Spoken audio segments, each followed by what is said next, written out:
Instructional Planning and Development, OBE, UBD, Armin E. Gaba, your discussant. Good afternoon. What is the meaning of instructional planning? Instructional planning is a process of deciding what to teach and how to teach during the teaching-learning process. Instructional planning helps the teachers to construct goals, objectives, instructional assessment methodology for the classroom. OBE principle and process. There are different definitions for outcome-based education. The most widely used one is the four principles suggested by Spady in 1994. An OBE curriculum means starting with a clear picture of what is important for a student to be able to do, then organizing the curriculum, instruction, and assessment to make sure this learning ultimately happens. The four basic principles. Clarity of focus. This means that everything teachers do must be clearly focused on what they want the student to know, understand, and be able to do. In other words, teachers should focus on helping students to develop the knowledge, skills, and personalities that will enable them to achieve unintended outcomes that have been clearly articulated. Designing down, it means that the curriculum design must start with a clear definition of the intended outcomes that students are to achieve by the end of the program.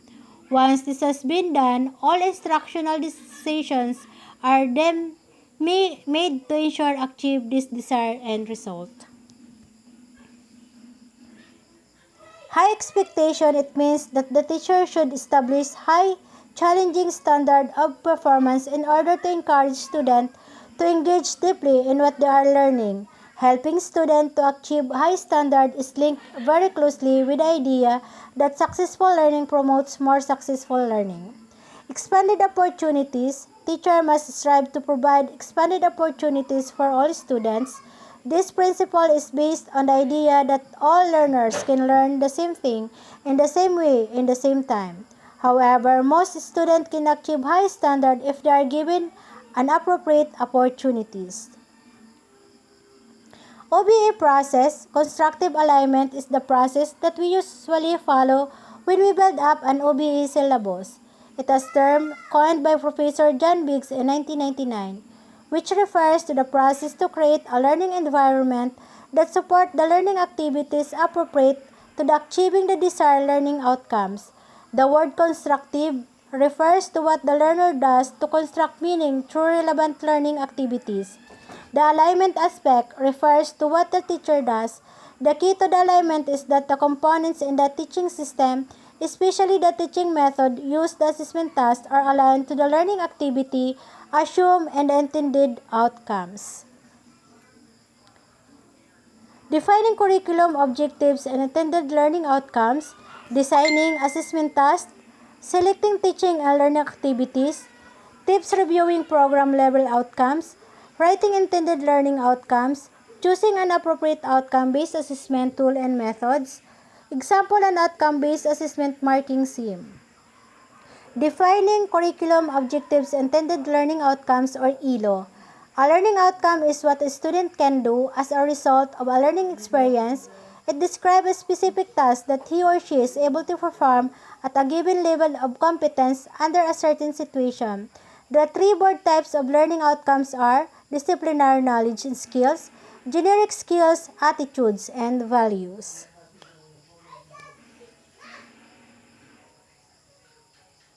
Guidelines for producing effective ELO statements.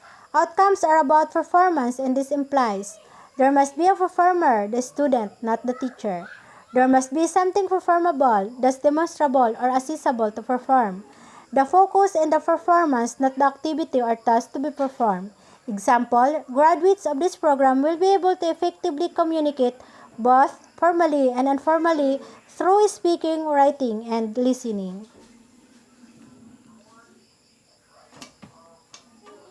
Designing assessment tasks.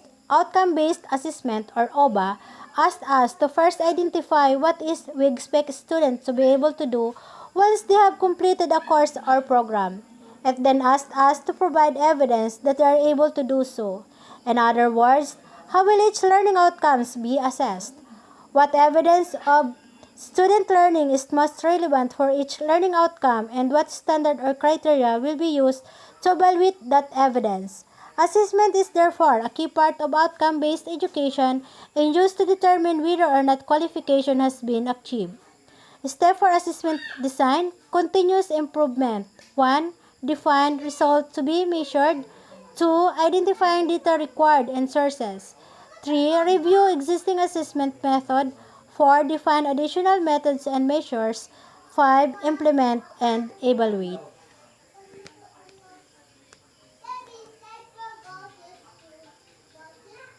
Types of assessment tools and methods.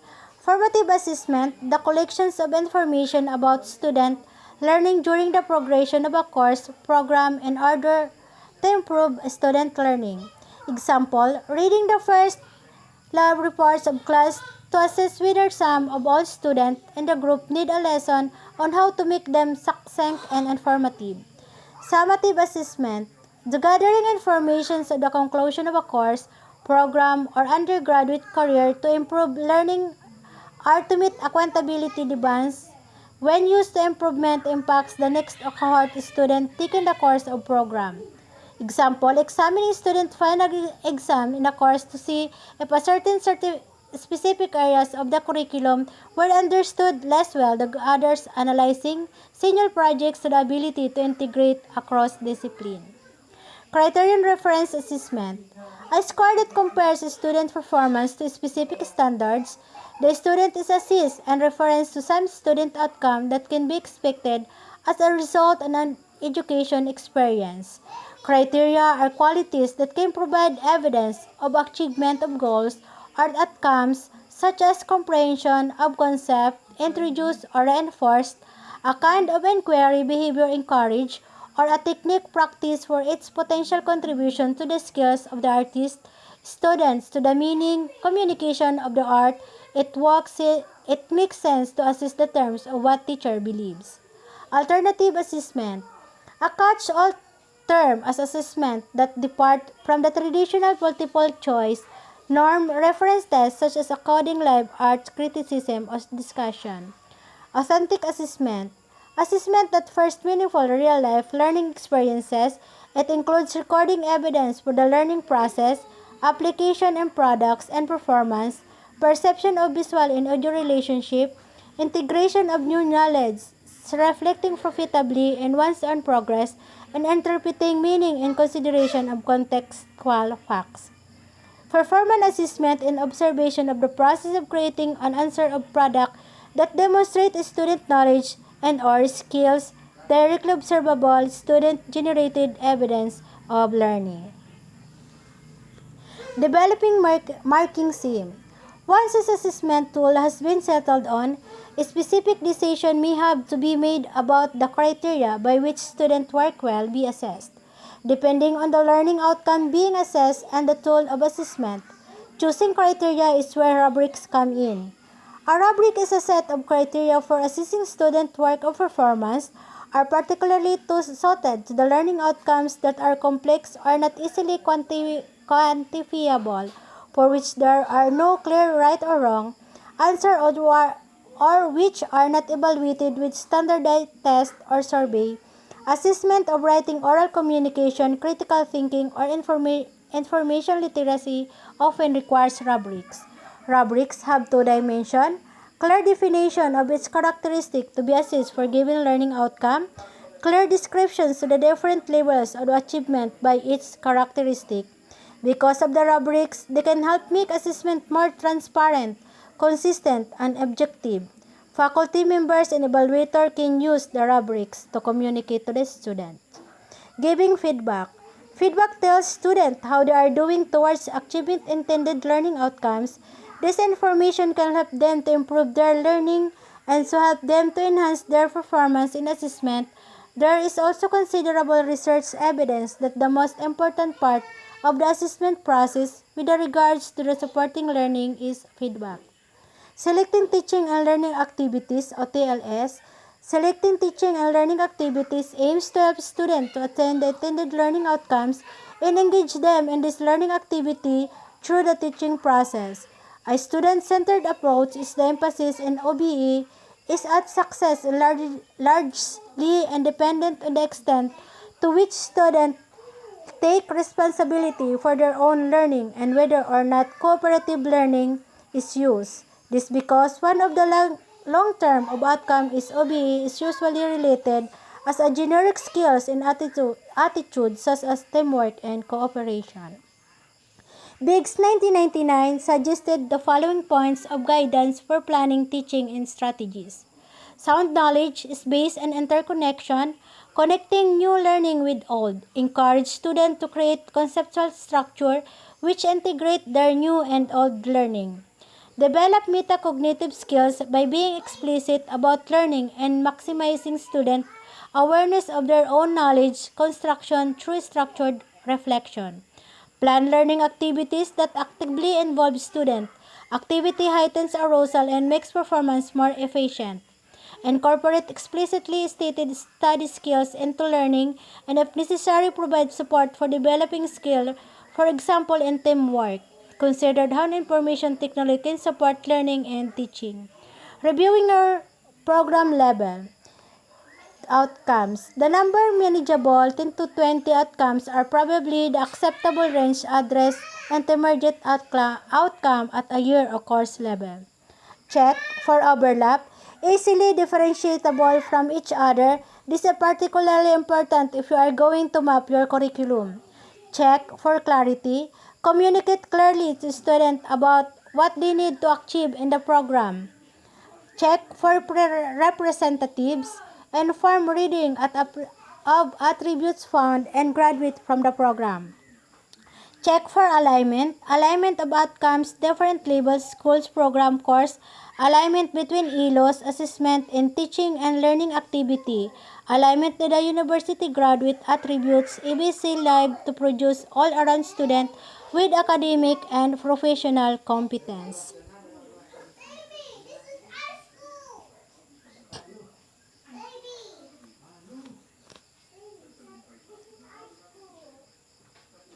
Writing intended learning outcomes. Intended learning outcomes need to be written at both program and course level. Both of them need two essential elements. A statement of what content are the student expected to be able to do at the end of learning experiences. The levels of understanding or performance in those content area. Program learning outcomes. The Accreditation Board for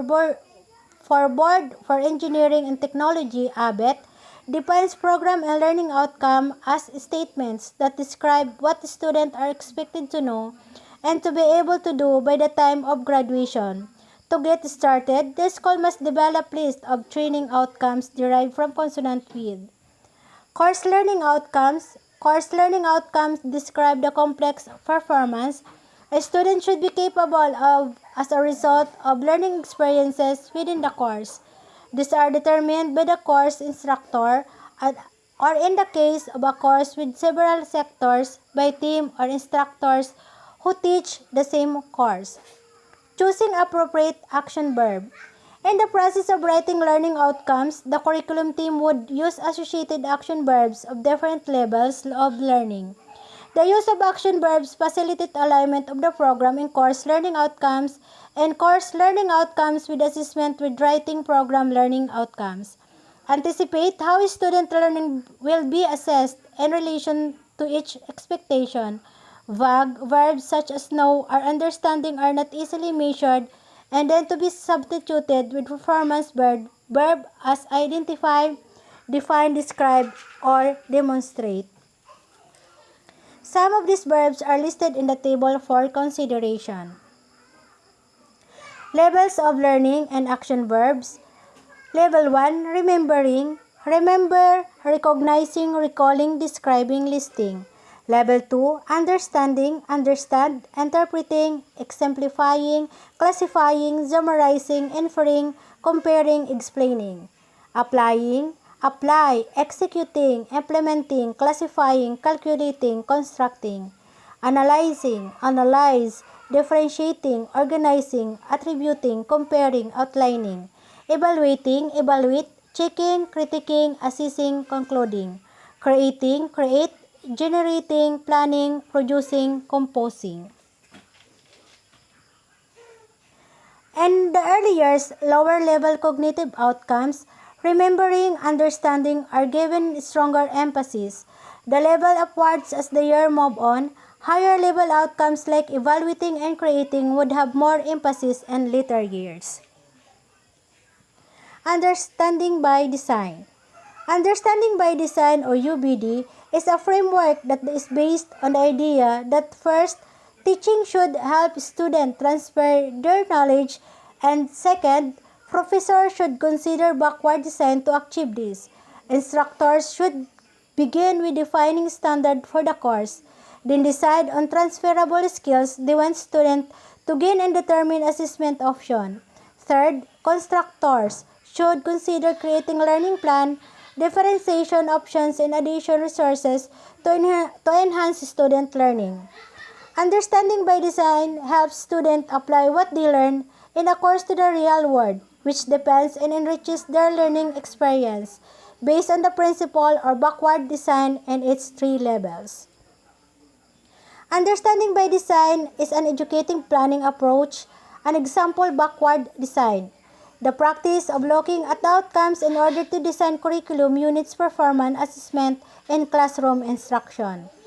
UBD focus on teaching to achieve understanding. It's advocated by J. McTyhe and Grant Wiggins in their Understanding by Design 1998, published the Association for Supervision and Curriculum Development. Understanding by Design or UBD, a registered trademark of the Association for Supervision and Curriculum Development. UBD is based on the principle of backward design in its three stages. The first is where the instructor is defined result, what skill should student master. The second is for determining acceptable evidence, what are some indicators that should students have achieved desired result. Third is for planning experiences, what activity will help student master. In the three-stage backward design, identify desired result, what is that I want the student to do, understand, and know and be able to do. Determine acceptable evidence, how I will know that they know what I want them to know. Plan learning experience, what do I need to do in the classroom to prepare them for the assessment. The big ideas of UBD, backward design. What is this important? Plans need to be well aligned to be effective. If not, twin sins, aimless activity in coverage. Transfer as goal. The essence understanding in the point of schooling.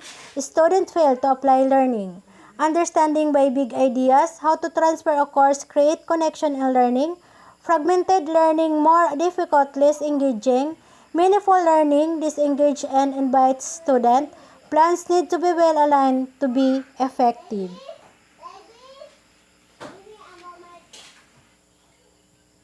Thank you.